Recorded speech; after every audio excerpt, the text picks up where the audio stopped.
The smiling parking lot creep. This happened to me last summer, and it still gives me the chills to think about it. That day, I went to the thrift store with my boyfriend, and we were heading back home.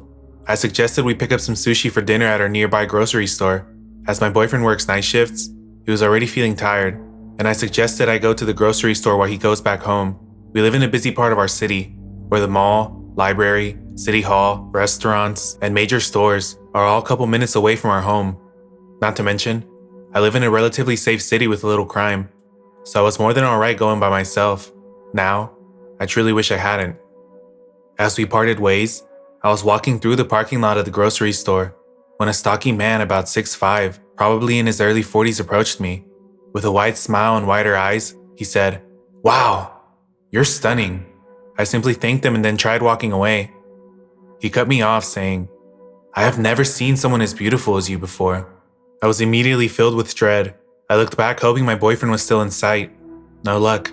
It may seem like an exaggeration to be wary of a person right off the bat, but having read/watched true crime and horror stories for years, coupled with having extreme social anxiety and being a smaller woman with zero fighting skills, I have only sided with caution.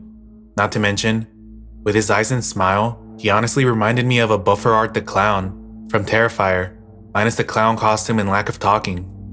The man roped me into a one-sided conversation, asking me my name and how old I was. I gave him a fake name and told him that I was 19.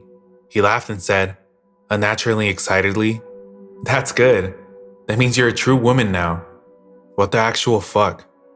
My boyfriend later told me that I should have lied and said I was under 18, as this may have made the man uninterested. From the red flags I got from the man, I seriously doubt that. He then stuck his phone out, asking for my number. I refused, saying I had a boyfriend. "And? I just want to talk to you." I repeated that I had a boyfriend. It was unnerving how his smile never wavered, despite showing that I wasn't interested, like he wasn't understanding, or he just didn't care. He sounded confused, but still grinning. He stepped towards me and asked, "So you don't want to cheat on your boyfriend?" As if to say, "What do you mean you don't want to go out with a scary-ass man that's doubled your age?" Speechless, I stepped back and gave pleading looks to the people walking in and out of the grocery store. After the last time I refused, his smile suddenly dropped, while he placed his hands on my back, saying now in a cold, firm tone, "Come on, I have a nice car I can drive you in. Let's check out one of these restaurants." Seeing a person's entire demeanor change like a flip of a switch was something I only saw in movies and TV shows, and seeing it in this situation fucking terrified me. Going into panic mode, I somehow managed to find the courage to push myself off of him and almost shouted, "Sorry, I really have to go buy my groceries." Noticing that people were staring at us, his sick smile reappeared and said with a low voice, "All right then, I'll see you later." I practically ran into the grocery store with so much relief. I glanced back, hoping to see him get in his car to try to get his license plate number, only to see the man just standing in the middle of the parking lot, leering at me. I called my boyfriend in the store, but it kept going to voicemail. I figured he was sleeping, and I was seriously scared to walk back home. I managed to calm myself down in the store, figuring the man must have been long gone, yet I was on high alert the entire walk home. It was starting to get dark, but I figured if I just stayed cautious and walked quickly, I would be fine. I couldn't be more wrong. When I was approaching the crosswalk that led to my street, I heard a car pulling up to the sidewalk, followed by a sickeningly familiar voice barking, "Hey, hi, hey, hi." My heart dropped into my stomach. I glanced sideways at the car. With his unmistakable, now malicious-looking grin plastered on his face, the man's upper body was leaning out of his car window, as if he was trying to reach out to me. He tauntingly called out, "So where's your boyfriend?" while cackling. From everything I've learned from true crime and horror stories, I figured it was best to not acknowledge the man, my mind racing while trying to appear composed. I knew I couldn't lead him back to my house, and turning back to go to the mall or stores may have given away the fact that I was terrified and trying to escape. Bless whoever designed my neighborhood, as the city's rec center was conveniently next to my complex.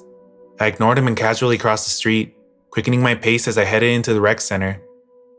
I tried not to look back, scared that I would see the man running up on me, with his wide grin, but I made it into the rec center, and finally looked behind me. I assumed the man would have followed me in, or waited for me in his car. Instead, he sped away, down a street opposite from my house. With so much relief, I called my boyfriend, who woke up to my call. I was on the verge of breaking down, but I managed to fill him in on everything. He rushed to the rec center, helped me calm down, and we walked home. My boyfriend asked if I got the man's license plate number, to which I felt like a fucking idiot. Not only was it too dark, but I was so consumed with fear for my own life that it didn't even cross my mind at the time. At the very least, I called the police, giving them a description of the man and the make and model of his car. They said that they would do what they could, but I haven't heard back from them. I haven't seen the man since, not in person at least, but I still see that man's smile in my dreams, haunting me for countless nights, plaguing my mind. Thinking about the sadistic glaring look he had in his car reminds me that he was overjoyed to realize that I was alone and vulnerable, that my seemingly safe city isn't as safe as I thought. At the same time, I feel so grateful that the man never found out where I live, but for all I know, he could be lurking around, trying to harm other women like he tried to that night he almost trailed me home. For mine, and for the women in my city's sake, I hope I don't have to find out.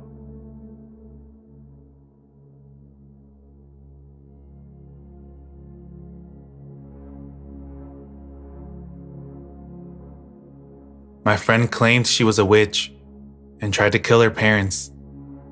These events happened over several months in 2016, when me and my sister, then 16 and 14, first moved into our most recent apartment complex with our mother. We now call it the apartment complex from hell, because there were many incidents like this. Admittedly, we were still into the hoverboard craze then, and would ride them around. This is how we met Savannah. She was our age and lived in our building. She asked to hang out, and we were happy to hopefully make new friends, so we said yes. We hung out outside the complex at a little park area. It got dark and we started making up ghost stories. Turns out, she liked creepy paranormal stuff like we did. Note, I did not actually believe in this stuff and still don't. Every time I reference the paranormal, it is hyperbole. As we were walking home, the light in one of the apartment hallways flickered, and I jolted and said it was a spirit trying to communicate with us. Savannah made up a flash once for yes, twice for no system to communicate with the spirit, and we messed around a bit. We thought it was just harmless fun. The next day, she runs over to us excited. She informs us that the spirit we had met last night and told her its name was Kieran and that it meant light, so it all made perfect sense now. We asked how she knew, and she said she went back later that night alone to talk to it. This was the first time it occurred to us that she might have really believed in this stuff. Our aunt had given us an old Ouija board as a joke the year before, and we thought Savannah might like it. Savannah lit up and said she wanted to try to talk to Kieran. So we huddled in the hallway connecting the apartments and put our hands on the board. We kept getting random letters that didn't make sense.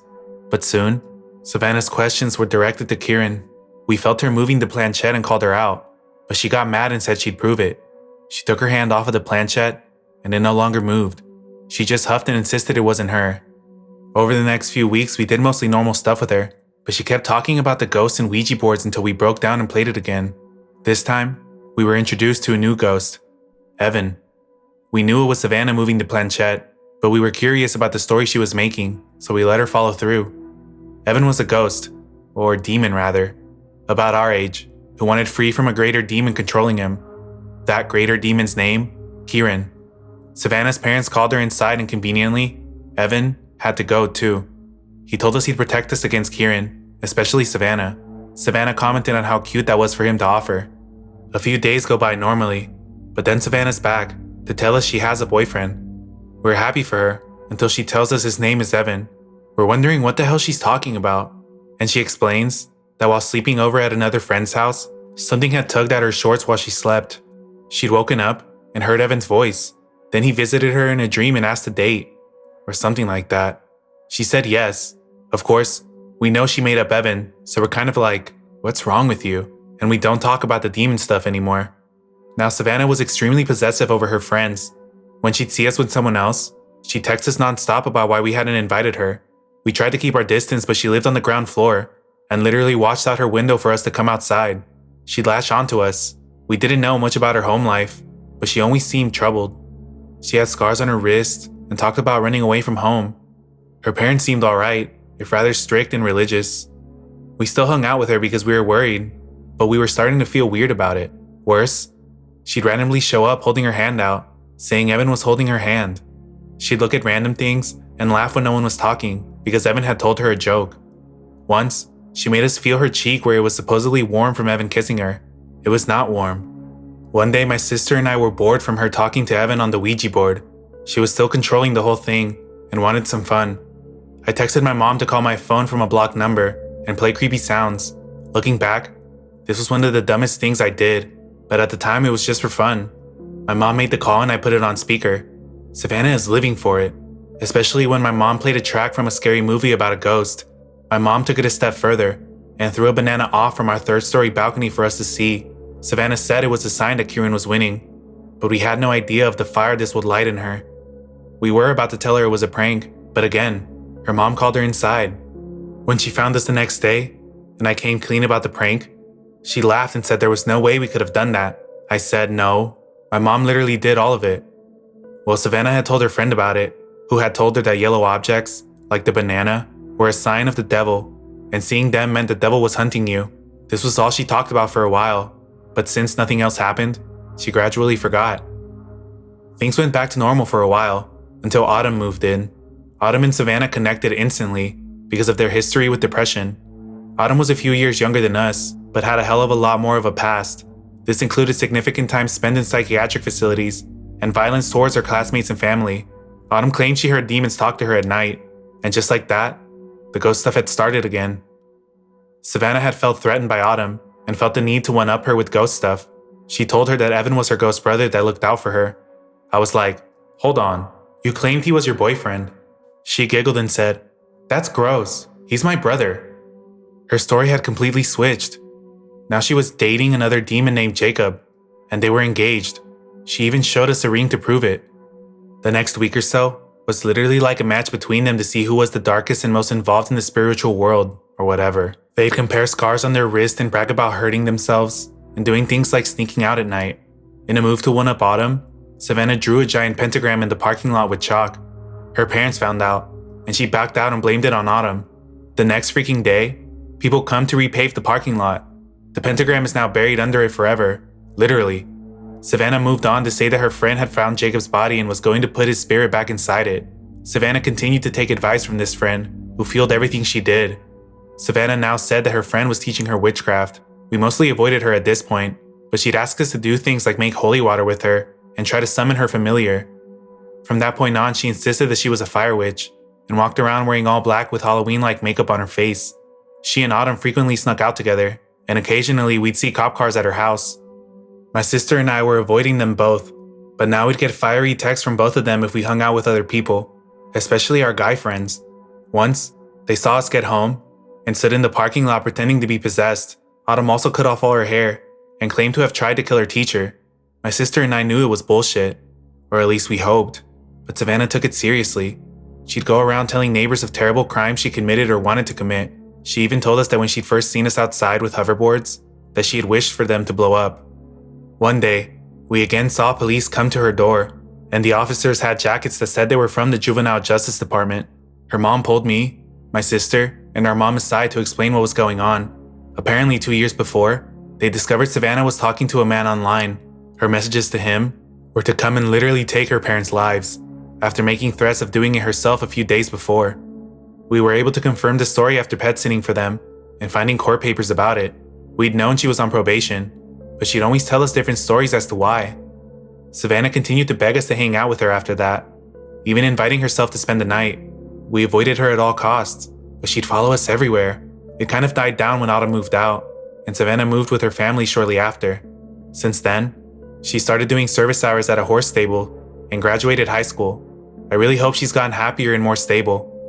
Autumn messaged my sister a few months ago, asking to call her mom to confirm she was with us, and we later saw her with a 19-year-old dude. Me, my sister, and mom have moved as well. There were too many incidents in those apartments. Our new place is so quiet and peaceful, but to Savannah and Autumn, let's never meet again.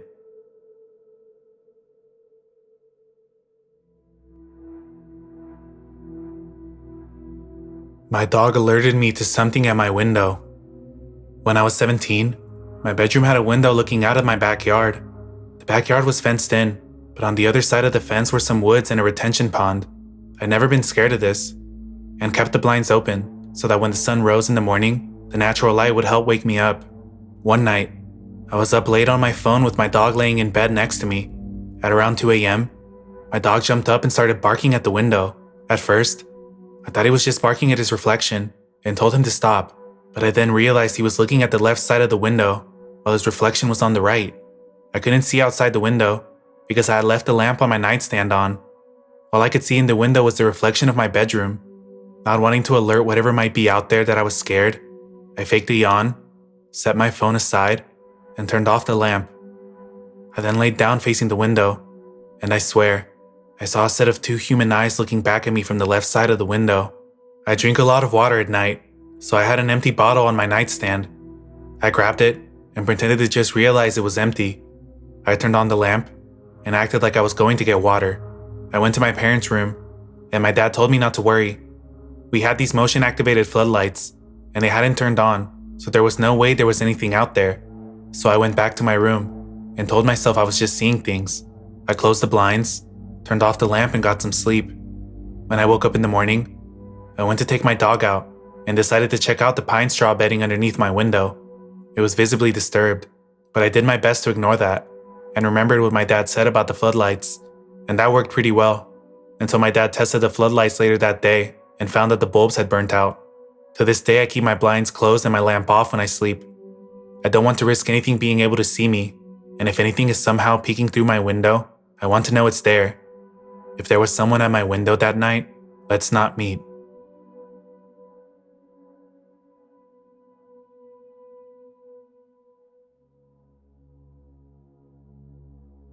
Hooded man in the woods. Alright, I spent my entire slow day at work yesterday reading through this sub, so I want to share my little story. My childhood best friend Marie and I were around 11 or 12 years old at the time. Marie's family had their own campsite in a provisional park about 2 hours from our hometown and would spend the entire summers each year living in their camper out there. This particular summer, I was able to go out and stay with them for a week, and we were excited to spend our time adventuring around the forest.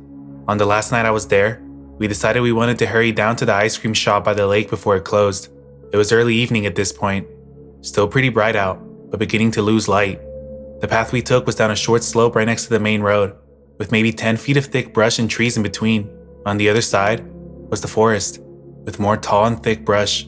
So we were walking along, not seeing a single other person on the path in front or behind us, when we heard a sudden rustling and snapping of branches, similar to the sound of maybe a deer moving through the woods.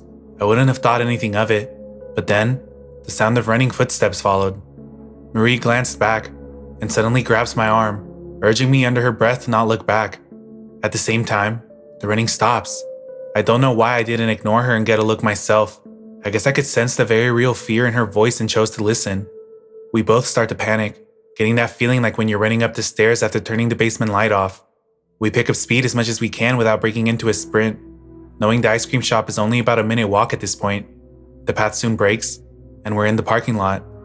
Suddenly, Marie steers me hard to the left, heading towards the lake and the boat rental instead of continuing straight to the ice cream shop, and I go along with it silently, understanding ice cream is no longer an interest right now. Marie is clearly panicking. We both look around, but it seems whatever scared her is nowhere in sight at this point. She walks up to the boat rental, gets us a kayak, and we climb in, beginning to paddle out into the middle of the lake. As we paddle, she tells me that there was a man behind us, and that the man had stopped running at us very abruptly upon making eye contact with her. He had been wearing a long black coat, with the hood up.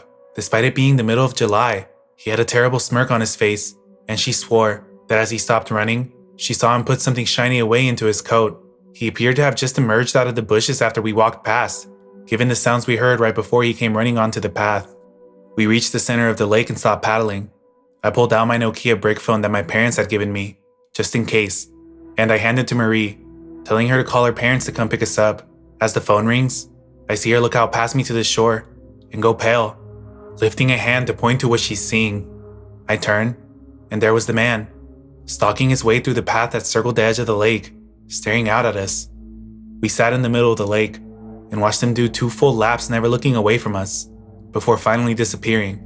It took a few tries to get a hold of her family, and we were freaking out so bad the whole time as the sun got lower and lower. We did manage to have someone come with the truck, but by the time we reached the shore, it was pretty dark outside. I don't know what we would have done if we hadn't been able to call for a ride. Looking back, I don't know why we didn't just go up to the ice cream shop informed an adult there, and asked her parents to come get us. But it worked out. We got back safe, and thankfully, never saw the man again.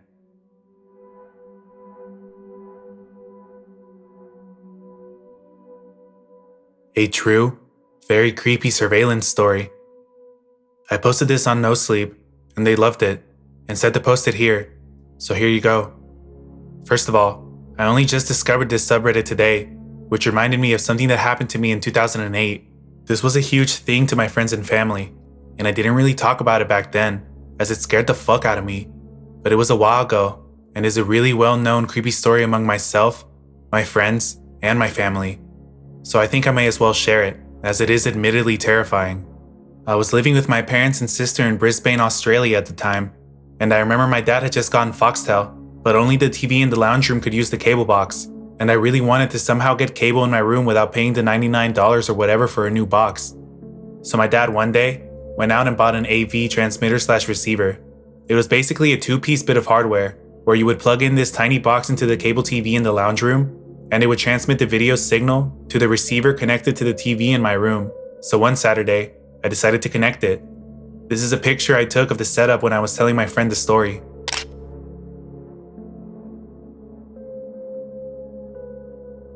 My younger sister was the only other person at home at the time, upstairs in her room.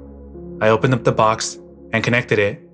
At first, I was going back and forth, trying to get the cables right, trying to get the channel right, etc. But no luck, until I finally got something. I remember just sitting there, and something started fuzzing in. I remember thinking, oh, here we go, and waiting to see the picture come in clearly. As it started fuzzing in, I remembered that this whole time, the cable setup top box wasn't even on, and that's why it wasn't working this whole time. But then why was I getting signal? It seemed to hit me all at once. As I realized that the box was off, the picture fuzzed in, and I saw a bed. This is the first picture I took.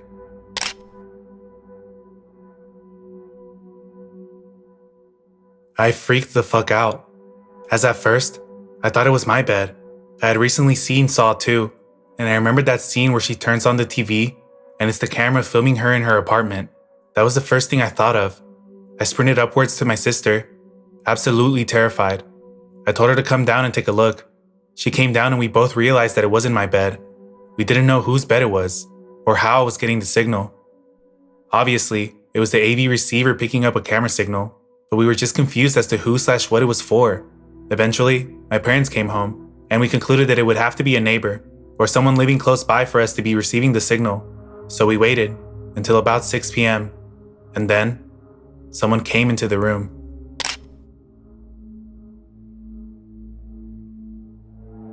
My dad recognized it as one of our neighbors.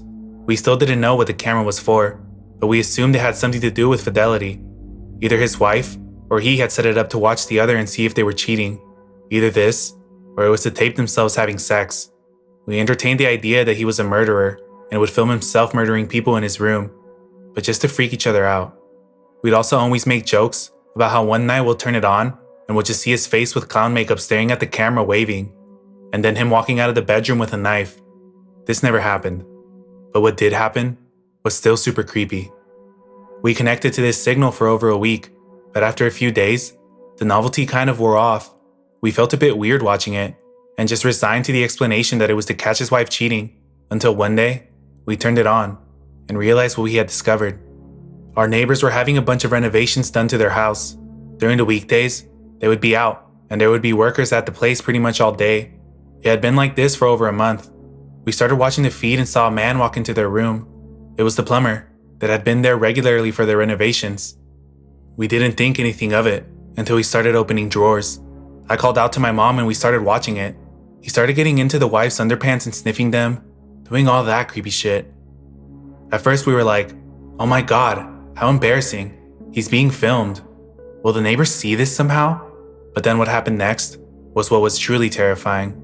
He slowly walked over to the camera and looked right down the lens. We were convinced that he knew we were watching. Mom immediately called Dad. I kept watching. He started fiddling with it and then put it back down. I told Mom that I didn't think he knew we were watching, but he's definitely the guy that put the camera there. My dad came home, and by this time the plumber had left, and much to my mom's pleading, Dad went over to the neighbors to tell them what we saw. My mom wanted to completely stay out of it and was terrified, understandably. When we told the neighbors, they had no idea what we were talking about. They allowed my dad to go up to their room, and what he found was an installed device in the wall that was designed to monitor water usage, which was completely normal at the time, as Brisbane had been hit with a drought recently and there were lots of water restrictions. The plumber had installed this into the wall, but had fitted a camera behind it in the wall to watch the bed. Immediately they called the police, who came over and conducted an investigation. For the next week or so, we didn't hear much about it. I spent most of this time just telling my friends and showing them pictures, but truthfully, my whole family was scared every night. It was just very creepy thinking that we could have stuff like this hidden in our home. Chances are we didn't, but it was still really scary. After a couple of weeks, my mom was speaking to the wife next door and asked what had happened with it all. The wife said that the police found out that he would at night come to our street and sit in his car, then watch them on his laptop. When Mom told me this, I got the biggest shivers. The reason was because on multiple nights, when I had driven home late from my girlfriends or walked home drunk after a night out, I remember seeing a station wagon, always about 30 meters down the street from our house. It was never during the day, always at night. I'd always walk past it and look at my reflection in the windows, assuming no one was inside. I was always so confused by whose car it was, but literally never thought it was anything. It still scares me so much that it was just a creepy plumber watching a hidden camera stream of my neighbors. Anyways, that's my story. It's all true, and still creeps me out to this day, but my friends and I have had a good laugh about it.